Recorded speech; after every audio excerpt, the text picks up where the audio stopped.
E quero também falar sobre a viagem, deputado Altair, que fiz na semana passada como presidente do Bloco Brasileiro da UPM, a cidade de Santa Cruz de la Sierra, no Uruguai. Presidente, a gente não imagina o que é aquilo, né? O mundo que é as universidades lá na Bolívia. Quando a gente assiste uma matéria aqui e pensa em Universidade da Bolívia, logo vem à nossa mente um preconceito que lá o estudo não é bom. E o que a gente ouve aqui é que lá o estudo não é bom porque os alunos não fazem vestibular para entrar em medicina, por exemplo. E que as universidades não teriam a estrutura necessária para dar um bom estudo. Pois bem, eu fui lá, in loco, vi, anotei algumas coisas, trouxe para cá e está aqui em minhas mãos. Nós vamos dar o prosseguimento às anotações feitas pelos alunos. Só em Santa Cruz de la Sierra tem 20 mil alunos brasileiros estudando. Na universidade que eu fui, a UDABOL, tem 4.800 brasileiros estudando. Aí quando eu relatei, que eu ouvi aqui, que lá na Bolívia não se faz vestibular para entrar, o que os alunos me disseram? Deputado, é melhor fazer um vestibular para entrar e depois eu não ser mais verificado como foi meu estudo? Ou é melhor aqui, que não se faz vestibular para entrar, deputado Padre Pedro, mas depois do aluno vencer todas as etapas do estudo, lá na Bolívia, eles têm que fazer um exame de grado, que é como se fosse uma prova da OAB para os bacharéis em Direito aqui no Brasil puderem exercer a sua profissão. E lá está certo. Lá está certo. Porque aqui, deputado Silvio, faz o vestibular, passei, a partir daí, em nenhum momento mais eu sou avaliado. Lá a avaliação é depois do estudo. Depois de eles fazerem este exame de grado, eles ainda têm que trabalhar 3 meses de graça para o governo, para onde o governo mandar, para daí, vencido o exame de grado, vencido esses 3 meses, eles terem o diploma na mão de médicos. Olha, deixa eu dizer uma coisa. A universidade que eu fui, a UDABOL, é uma das 5 existentes em Santa Cruz de la Sierra. A estrutura laboratorial e física dela, eu sei que eu vou arrumar encrenca, mas eu vou dizer, comparado às nossas universidades aqui em Santa Catarina, as nossas universidades ficam como uma escola de 2º grau, do tamanho da estrutura que é lá. Aqui um curso de medicina, deputado Titon, são 8.500 horas de estudo. Lá são 11.700 horas de estudo para se formar médico. E qual é o preconceito? Por que será que o Conselho Federal de Medicina tem tanto medo que esses brasileiros natos, que foram para lá, porque lá se paga $120 a mensalidade. Aqui na Univille, lá na minha cidade, uma mensalidade de medicina está R$5.000. Por que esses brasileiros que estão lá, se esforçando, deputado Padre Pedro, longe de tudo e de todos, para buscar uma formação, já que na pátria deles é difícil entrar na Universidade Federal, porque na Universidade Federal só entra o filho do rico, que conseguiu fazer o pré-vestibular, conseguiu fazer os cursos, e daí ele entra porque ele teve melhor capacitação.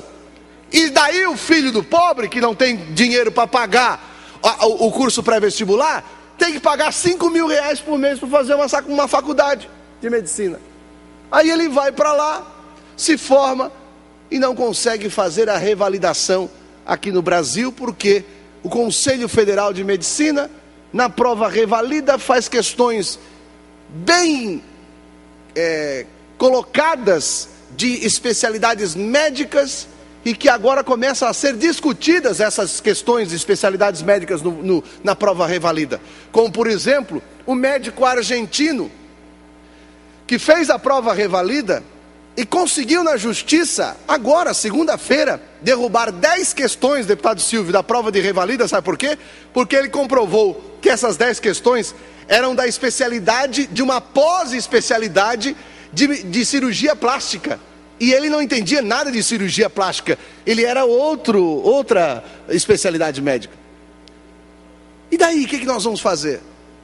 Eu entendo que o programa Mais Médico do governo federal é a porta que se entreabriu para que nós possamos discutir com seriedade estes alunos brasileiros que estão estudando na Argentina, se formando e querem voltar para o seu país e trabalhar.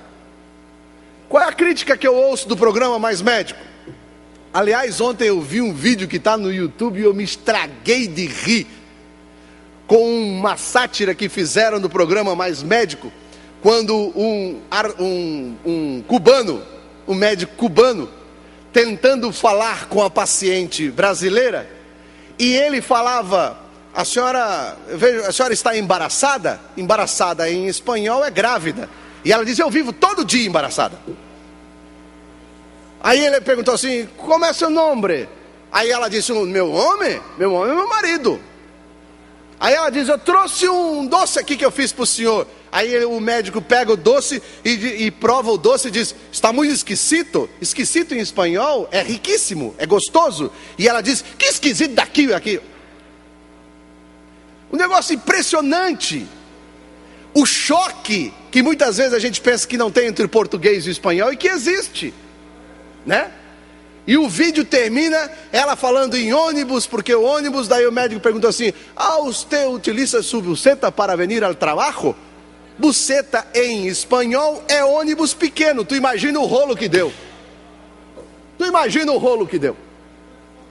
Aí quando se tem essa crítica do programa Mais Médico, porque os médicos estão vindo, não falam português, nós temos uma multidão de brasileiros, de gente que conhece a cultura, que é aqui.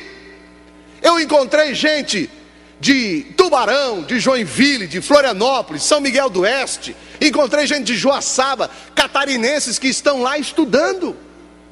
E eles não podem vir para cá porque o Conselho Federal de Medicina se bloqueia e faz o clubinho para ninguém entrar. Por quê? Porque não querem que esses médicos venham aqui atender lá na periferia onde eles não vão. Falam português. Estão aptos sim a fazer qualquer tipo de prova, desde que não sejam provas feitas para que eles não passem.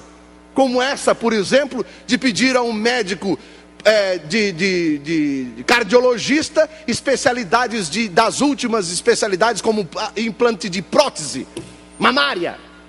O que o médico cardiologista vai entender de implantes mamária? Mas essa é a prova do revalida, que foi derrubado na Justiça de São Paulo, e que o médico, porque derrubou as 10 questões de especialidades médicas, que não é a dele, conseguiu revalida e conseguiu revalidar o diploma.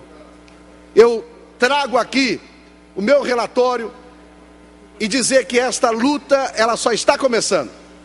E com certeza nós vamos estar indo em frente nessa luta, garantindo aos brasileiros o reconhecimento nesse país. Muito obrigado, senhor presidente.